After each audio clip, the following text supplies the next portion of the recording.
बिस्मिल्लाहिर्रहमानिर्रहीम। अस्सलाम वालेकुम। अहले बैठक की जानिब से तमाम मेहमानों की खिदमत में आदाब।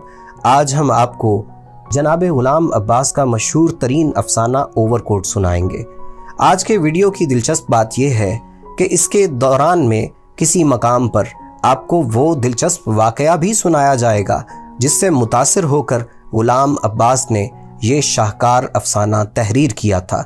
तो पूरा वीडियो देखिएगा। जनवरी की एक शाम को एक खुशपोश नौजवान डेविस रोड से गुजरकर माल रोड पर पहुंचा और चेयरिंग क्रॉस का रुख करके खरामा खरामा पटड़ी पर चलने लगा।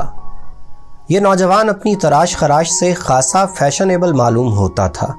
लंबी लंबी कलमें, चमकते हुए बाल, बारीक बारीक मूंछें गोया सुरमे की सिलाई से बनाई गई हों।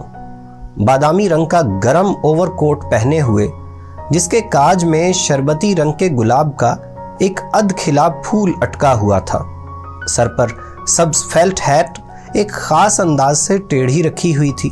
सफेद सिल्क का गलूबंद गले के गिर्द लिपटा हुआ, एक हाथ कोट की जेब में, दूसरे में बैद की एक छोटी सी छड़ी पकड़े हुए जिसे कभी कभी मजे में आके घुमाने लगता था। ये हफ्ते की शाम थी। भरपूर जाड़े का जमाना, सर्द और तुंद हवा किसी तेज धार की तरह जिस्म पर आके लगती थी, मगर उस नौजवान पर इसका कुछ असर मालूम नहीं होता था। और लोग खुद को गर्म करने के लिए तेज कदम उठा रहे थे, मगर उसे इसकी जरूरत न थी। जैसे इस कड़कड़ाते जाड़े में उसे टहलने में बड़ा मजा आ रहा हो। उसकी चाल ढाल से ऐसा बांकपन टपकता था कि तांगे वाले दूर ही से देखकर सरपट घोड़ा दौड़ाते हुए उसकी तरफ लपकते, मगर वो छड़ी के इशारे से नहीं कर देता। एक खाली टैक्सी भी उसे देखकर रुकी, मगर उसने नो थैंक यू कहकर उसे भी टाल दिया। जैसे जैसे वो माल के ज्यादा बारौनक हिस्से की तरफ पहुंचता जाता था, उसकी चांचाली बढ़ती जा रही थी। वो मुंह से सीटी बजा के रक्स की एक अंग्रेजी धुन निकालने लगा। इसके साथ ही उसके पांव भी थिरकते हुए उठने लगे। एक दफा जब आसपास कोई नहीं था तो एक बारगी कुछ ऐसा जोश आया कि उसने दौड़कर झूठ मूठ बॉल देने की कोशिश की, गोया क्रिकेट का खेल हो रहा हो। रास्ते में वो सड़क आई जो लॉरेंस गार्डन की तरफ जाती थी, मगर उस वक्त शाम के धुंधलके और सख्त कोहरे में इस बाग पर कुछ ऐसी उदासी बरस रही थी कि उसने उधर का रुख न किया और सीधा चेयरिंग क्रॉस की तरफ चलता रहा। मलिका के बुत के करीब पहुंचकर उसकी हरकतों सकनात में किसी कदर मतानत आ गई थी। उसने अपना रुमाल निकाला जिसे जेब में रखने के बजाय उसने कोट की बाईं आस्तीन में अड़स रखा था और हल्के हल्के चेहरे पर फेरा ताकि कुछ गर्द जम गई हो तो उतर जाए। पास घास के एक टुकड़े पर कुछ अंग्रेज बच्चे बड़ी सी गेंद से खेल रहे थे। वो रुक गया और बड़ी दिलचस्पी से उनका खेल देखने लगा।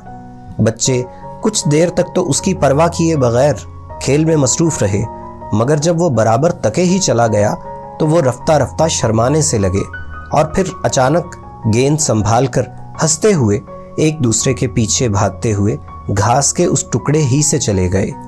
नौजवान की नजर सीमेंट की एक खाली बेंच पर पड़ी और वो उस पर आकर बैठ गया। उस वक्त शाम के अंधेरे के साथ साथ सर्दी और भी बढ़ती जा रही थी। उसकी ये शिद्दत नाखुशगवार न थी, बल्कि लज्जत परस्ती की तरगीब देती थी। शहर के ऐश पसंद तबके का तो कहना ही क्या, वो तो इस सर्दी में ज्यादा ही खुल खेलता है। तन्हाई में बसर करने वाले भी इस सर्दी से वरगलाए जाते हैं और वो अपने अपने कोने खदरों से निकलकर महफिलों और मजमों में जाने की सोचने लगते हैं ताकि जिस्मों का कुर्ब हासिल हो। हुसूल लज्जत की यही जुस्तजू लोगों को माल पर खींच लाई थी और वो हस्बे तौफीक रेस्तरानों, काफ़ी हाउसों, रक्स गाहों, सिनेमाओं और तफरीह के दूसरे मकामों पर महजूज हो रहे थे। मॉल रोड पर मोटरों, तांगों और बाइसिकलों का तांता बंधा हुआ तो था ही, पटरी पर चलने वालों की भी कसरत थी। अलावा अजीम सड़क की दो रोया दुकानों में खरीदो फरोख्त का बाजार भी गर्म था। जिन कम नसीबों को न तफरीह तबाह की इस्तिताअत थी न खरीदो फरोख्त की, वो दूर ही से खड़े खड़े इन तफरी गाहों और दुकानों की रंगारंग रोशनियों से जी बहला रहे थे। नौजवान सीमेंट की बेंच पर बैठा اپنے سامنے سے گزرتے ہوئے زن و مرد کو غور سے دیکھ رہا تھا۔ اس کی نظر ان کے چہروں سے کہیں زیادہ ان کے لباس پر پڑتی تھی۔ ان میں ہر وضع اور ہر کماش کے لوگ تھے، بڑے بڑے تاجر، سرکاری افسر، لیڈر، فنکار، کالجوں کے طلباء و طالبات، نرسیں، اخباروں کے نمائندے، دفتروں کے بابو۔ زیادہ تر لوگ اوور کوٹ پہنے ہوئے تھے، ہر قسم کے اوور کوٹ، کراکلی کے بیش قیمت اوور کوٹ سے لے کر خاکی پٹی کے پرانے فوجی اوور کوٹ تک جسے نیلام میں خریدا گیا تھا۔ جوان کا اپنا اوور کوٹ تھا تو خاصا پرانا، مگر اس کا کپڑا خوب بڑھیا تھا، پھر وہ سلا ہوا بھی کسی ماہر درزی کا تھا۔ اس کو دیکھنے سے معلوم ہوتا تھا کہ اس کی بہت دیکھ بھال کی جاتی ہے۔ کالر خوب جمع ہوا تھا، باہوں کی کریز بڑی نمایاں، سلوٹ کہیں نام کو نہیں، بٹن سینگ کے بڑے بڑے چمکتے ہوئے۔ نوجوان اس میں بہت مگن معلوم ہوتا تھا۔ ایک لڑکا پان بیڑی سگریٹ کا صندوقچہ گلے میں ڈالے سامنے سے گزرا۔ نوجوان نے آواز دی، پان والا؟ جناب، 10 کا چینج ہے تو نہیں، لا دوں گا، کیا لیں گے آپ؟ نوٹ لے کے بھاگ گیا تو؟ اجی واہ، کوئی چور چکا ہوں جو بھاگ جاؤں گا؟ اعتبار نہ ہو تو میرے ساتھ چلیے۔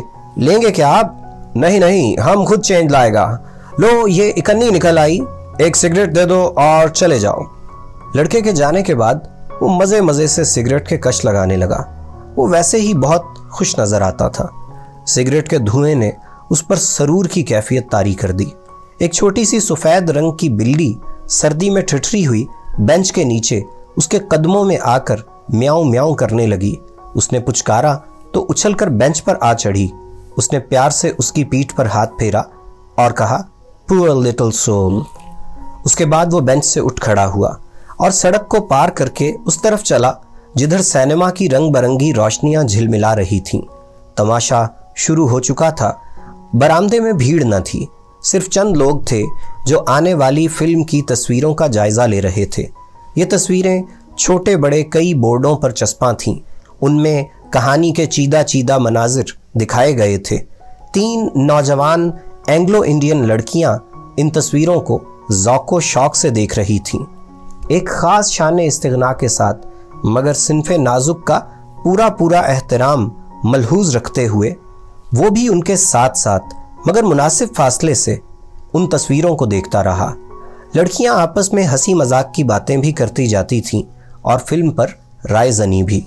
اتنے میں ایک لڑکی نے، جو اپنی ساتھ والیوں سے زیادہ حسین بھی تھی اور شوخ بھی، دوسری لڑکی کے کان میں کچھ کہا، جسے سن کر اس نے ایک کہکہا لگایا اور پھر تینوں ہنستی ہوئی باہر نکل گئیں۔ نوجوان نے اس کا کچھ اثر قبول نہ کیا اور تھوڑی دیر کے بعد وہ خود بھی سینما کی عمارت سے باہر نکل آیا۔ اب 7 بج چکے تھے اور وہ مال کی پٹری پر پھر پہلے کی طرح مٹر گشت کرتا ہوا چلا جا رہا تھا۔ ایک ریسٹوراں میں آرکیسٹرا بج رہا تھا۔ اندر سے کہیں زیادہ باہر لوگوں کا ہجوم تھا۔ ان میں زیادہ تر موٹروں کے ڈرائیور، کوچوان، پھل بیچنے والے جو اپنا مال بیچ کے خالی ٹوکرے لیے کھڑے تھے، کچھ راہگیر جو چلتے چلتے ٹھہر گئے تھے، کچھ مزدوری پیشہ لوگ تھے اور کچھ گداگر۔ یہ اندر والوں سے کہیں زیادہ گانے کے رسیا معلوم ہوتے تھے، کیونکہ وہ غل غپاڑا نہیں مچا رہے تھے بلکہ خاموشی سے نغمہ سن رہے تھے، حالانکہ دھن اور ساز اجنبی تھے۔ نوجوان پل بھر کے لیے رکا اور پھر آگے بڑھ گیا۔ تھوڑی دور چل کے اسے انگریزی موسیقی کی ایک بڑی سی دکان نظر آئی اور وہ بلا تکلف اندر چلا گیا۔ ہر طرف شیشے کی الماریوں میں طرح طرح کے انگریزی ساز رکھے ہوئے تھے۔ ایک لمبی میز پر مغربی موسیقی کی 2 ورقی کتابیں چنی ہوئی تھیں۔ یہ نئے چلنتر گانے تھے، سرے ورق خوبصورت، رنگدار، مگر دھنیں گھٹیا۔ ایک چھچلتی ہوئی نظر ان پر ڈالی، پھر وہاں سے ہٹ آیا اور سازوں کی طرف متوجہ ہو گیا۔ ایک ہسپانوی گٹار پر جو ایک کھونٹی سے ٹنگی ہوئی تھی، ناقدانہ نظر ڈالی اور اس کے ساتھ قیمت کا جو ٹکٹ لٹک رہا تھا اسے پڑھا۔ اس سے ذرا ہٹ کر ایک بڑا جرمن پیانو رکھا ہوا تھا۔ اس کا کور اٹھا کے انگلیوں سے بعض پردوں کو ٹٹولا اور پھر کور بند کر دیا۔ پیانو کی آواز سن کر دکان کا ایک کارندہ اس کی طرف بڑھا اور بولا، गुड इवनिंग सर, कोई खिदमत? नहीं शुक्रिया। हाँ, इस महीने की ग्रामोफोन रिकॉर्डों की फहरिस्त दे दीजिए। फहरिस्त लेके ओवरकोट की जेब में डाली, दुकान से बाहर निकल आया और फिर चलना शुरू कर दिया। रास्ते में एक छोटा सा बुक स्टॉल पड़ा। नौजवान यहां भी रुका। कई ताज़ा रिसालों के वर्क उल्टे। रिसाला जहां से उठाता बड़ी एहतियात से वहीं रख देता और आगे बढ़ा तो कालीनों की एक दुकान ने उसकी तवज्जो को जज्ब किया। मालिके दुकान ने, जो एक लंबा सा चुग्गा पहने हुए और सर पर कुलाह रखे हुए था, गर्म जोशी से उसकी आओ भगत की। वो बोला, जरा ये ईरानी कालीन देखना चाहता हूं। उतारिए नहीं, यहीं देख लूंगा। क्या कीमत है इसकी? जी 1432 रुपए। नौजवान ने अपनी भवों को सुखेड़ा, जिसका मतलब था ओहो इतनी। दुकानदार ने कहा, आप पसंद कर लीजिए, हम जितनी भी रियायत कर सकते हैं कर देंगे। शुक्रिया, लेकिन इस वक्त तो मैं सिर्फ एक नजर देखने के लिए आया हूं। शौक से देखिए, आप ही की दुकान है। वो 3 मिनट के बाद इस दुकान से भी निकल आया। उसके ओवरकोट के काज में शरबती रंग के गुलाब का जो अधखिला फूल अटका हुआ था, वो उस वक्त काज से कुछ ज्यादा बाहर निकल आया था। जब वो उसको ठीक कर रहा था तो उसके होंठों पर एक खफीफ और पुर असरार मुस्कुराहट नमूदार हुई और उसने फिर अपनी मटर गश्त शुरू कर दी। अब वो हाई कोर्ट की इमारतों के सामने से गुजर रहा था। इतना कुछ चल लेने के बाद उसकी फितरी चौंचाली में कुछ फर्क नहीं आया था। ना तकान महसूस हुई थी, ना उकताहट। यहाँ पटरी पर चलने वालों की टोलियां कुछ छट सी गई थीं और उनमें काफी फासला रहने लगा था। उसने अपनी बैद की छड़ी को एक उंगली पर घुमाने की कोशिश की, मगर कामयाबी ना हुई और छड़ी जमीन पर गिर पड़ी। ओह सॉरी कहकर वो जमीन पर झुका और छड़ी को उठा लिया। इसी असना में एक नौजवान जोड़ा जो उसके पीछे पीछे चला आ रहा था, उसके पास से गुजरकर आगे निकल आया। लड़का दराज का आमद था और स्याह कॉर्डुरॉय की पतलून और जिप वाली चमड़े की जैकेट पहने हुए था और लड़की सफेद सॉटन की घेरदार शलवार और सब्ज रंग का कोट।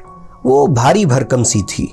उसके बालों में एक लंबा सा स्याह चुटला गुंधा हुआ था जो उसकी कमर से भी नीचे था।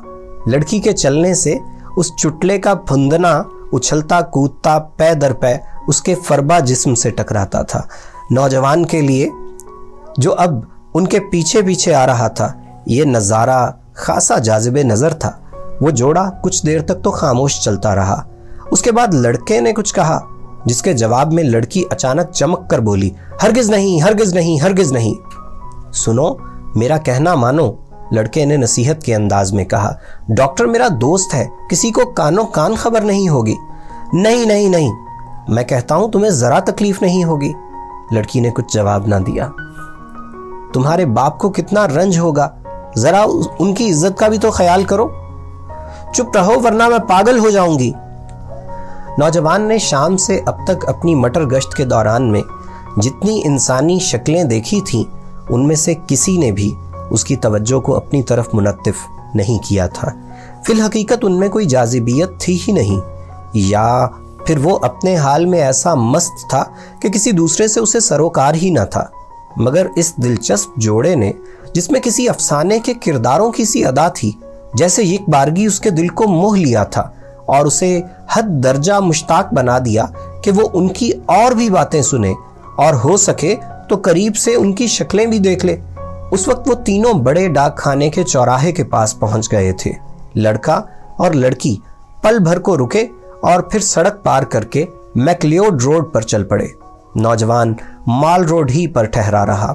शायद वो समझता था कि फिल फौर उनके पीछे गया तो मुमकिन है उन्हें शुबा हो जाए कि उनका ताक़ुब किया जा रहा है, इसलिए उसे कुछ लम्हे रुक जाना चाहिए। जब वो लोग कोई 100 गज आगे निकल गए तो उसने लपक कर उनका पीछा करना चाहा, मगर अभी उसने आधी ही सड़क पार की होगी। गुलाम अब्बास साहब की ज़बानी ये सुन लीजिए कि उन्होंने ये अफसाना किन हालात में लिखा था। गुलाम अब्बास बयान करते हैं कि दिल्ली में एक रोज़ हम लोग मोटर में बैठकर निज़ामुद्दीन औलिया को जाने वाली सड़क पर चले जा रहे थे। मकसद महज तफरी और गपबाजी था। कार पतरस बुखारी चला रहे थे और दूसरे मुसाफिरों में डॉक्टर तासीर, फैज़, कर्नल मजीद मलिक और ये खाकसार शामिल था। सर्दी का मौसम था। मैंने ओवरकोट पहन रखा था और गले पर सिल्क का मफलर लपेट रखा था। ये ओवरकोट बिल्कुल जाहिर नहीं होने देता था कि नीचे मैंने सिर्फ फटा हुआ बनियान और पाजामा पहन रखा है। दरअसल मेरे ये दोस्त मुझे बुलाने के लिए मेरे घर आए थे और मैं उन्हें ज़्यादा देर इंतज़ार करवाना नहीं चाहता था, इसलिए जल्दी में शब ख्वाबी के लिबास के ऊपर ही ओवरकोट और मफलर पहन लिया। मोटर चली जा रही थी और शेरो शायरी पर दिलचस्प बहस हो रही थी कि इतने में सड़क के बीचों बीच एक ट्रक कुछ ज़्यादा तेज़ रफ्तारी से सामने आ गया। अगर पतरस साहब जल्दी से मोटर एक तरफ न कर लेते तो टक्कर होने में कोई कसर न रह जाती। हम लोग बाल बाल बच गए और खुदा का शुक्र अदा किया। मुझे ख्याल आया कि फर्ज करो अगर टक्कर हो जाती और हम सब मरे पड़े होते या जख्मी हो जाते, हमें अस्पताल पहुंचाया जाता तो देखने वाले हैरान होते कि बाकी सब तो ठीक ठाक है, लेकिन इस शख्स ने अजीब हुलिया बना रखा है कि ऊपर से तो कीमती ओवरकोट और मफलर है और अंदर से फटा हुआ बनियान और पायजामा है। इसी छोटे से वाक़ये से मुझे ओवरकोट की कहानी सूझी कि ईंटों से भरी हुई एक लॉरी पीछे से बगोले की तरह आई और उसे रौंदती हुई मैकलियोड रोड की तरफ निकल गई। लॉरी के ड्राइवर ने नौजवान की चीख सुनकर पल भर के लिए गाड़ी की रफ्तार कम की। फिर वो समझ गया कि कोई लॉरी की लपेट में आ गया है और वो रात के अंधेरे से फायदा उठाते हुए लॉरी को ले भागा। 2-3 राहगीर जो इस हादसे को देख रहे थे शोर मचाने लगे, नंबर देखो नंबर देखो, मगर लॉरी हवा हो चुकी थी। इतने में कई और लोग जमा हो गए। ट्रैफिक का एक इंस्पेक्टर जो मोटरसाइकिल पर जा रहा था रुक गया। नौजवान की दोनों टांगें बिल्कुल कुचली गई थीं, बहुत सा खून निकल चुका था और वो सिसक रहा था। फौरन एक कार को रोका गया और उसे जैसे तैसे उसमें डालकर बड़े अस्पताल रवाना कर दिया गया। जिस वक्त वो अस्पताल पहुंचा तो उसमें अभी रमक भर जान बाकी थी। इस अस्पताल के शोबे हादसात में असिस्टेंट सर्जन मिस्टर खान और 2 नौउम्र नर्सें मिस शहनाज और मिस गुल ड्यूटी पर थीं। जिस वक्त उसे स्ट्रेचर पर डाल के ऑपरेशन रूम में ले जाया जा रहा था तो उन नर्सों की नज़र उस पर पड़ी। उसका बादामी रंग का ओवरकोट अभी तक उसके जिस्म पर था और सफ़ेद सिल्क का मफलर गले में लिपटा हुआ था। उसके कपड़ों पर जा बजा खून के बड़े बड़े धब्बे थे।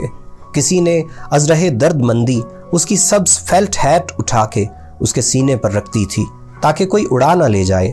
शहनाज ने गुल से कहा, किसी भले घर का मालूम होता है बेचारा।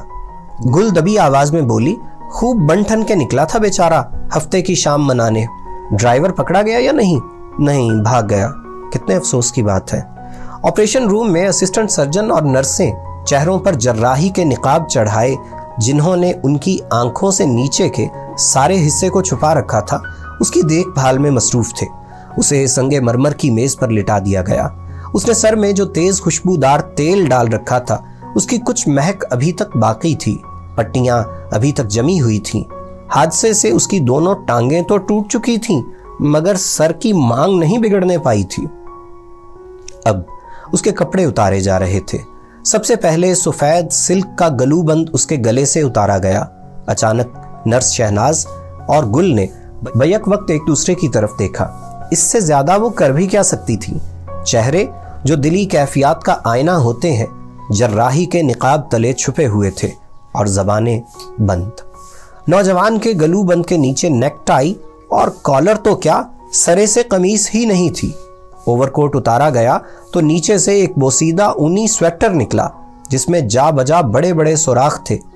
इन सुराखों से स्वेटर से भी ज्यादा बोसीदा और मैला कुचैला एक बनियान नजर आ रहा था। नौजवान सिल्क के गलूबंद को कुछ इस ढब से गले पर लपेटे रखता था कि उसका सारा सीना छुपा रहता था। उसके जिस्म पर मैल की तहें भी खूब चढ़ी हुई थीं। जाहिर होता था कि वो कम से कम पिछले 2 महीने से नहीं नहाया। अलबत्ता गर्दन खूब साफ थी और उस पर हल्का हल्का पाउडर लगा हुआ था। स्वेटर और बनियान के बाद पतलून की बारी आई और शहनाज और गुल की नजरें फिर बैक वक्त उठी। पतलून को पेटी के बजाय एक पुरानी धज्जी से, जो शायद कभी नेकटाई रही होगी, खूब कस के बांधा गया था। बटन और बक्सूए गायब थे। दोनों घुटनों पर से कपड़ा मसक गया था और कई जगह खूंचें लगी हुई थीं, मगर चूंकि ये हिस्से ओवरकोट के नीचे रहते थे इसलिए लोगों की इन पर नजर नहीं पड़ती थी। अब बूट और जुराबों की बारी आई और एक मर्तबा फिर मिस शहनाज और मिस गुल की आंखें चार हुईं। बूट तो पुराने होने के बावजूद खूब चमक रहे थे, मगर एक पांव की जुराब दूसरे पांव की जुराब से बिल्कुल मुख्तलिफ थी। फिर दोनों जुराबें फटी हुई भी थीं, इस कदर कि उनमें से नौजवान की मैली मैली एड़ियां नजर आ रही थीं। बिलाशुबा उस वक्त तक वो दम तोड़ चुका था।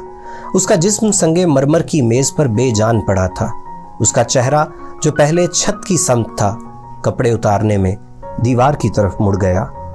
मालूम होता था कि जिस्म और उसके साथ रूह की बरहनगी ने उसे खजिल कर दिया है और वो अपने हम जिन्सों से आंखें चरा रहा है।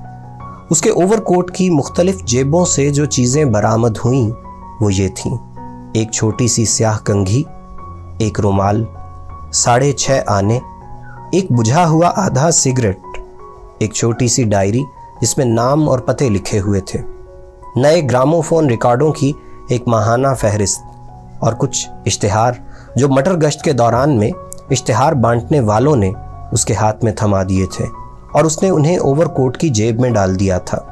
अफसोस कि उसकी बैद की छड़ी जो हादसे के दौरान में कहीं खो गई थी इस फहरिस्त में शामिल न थी।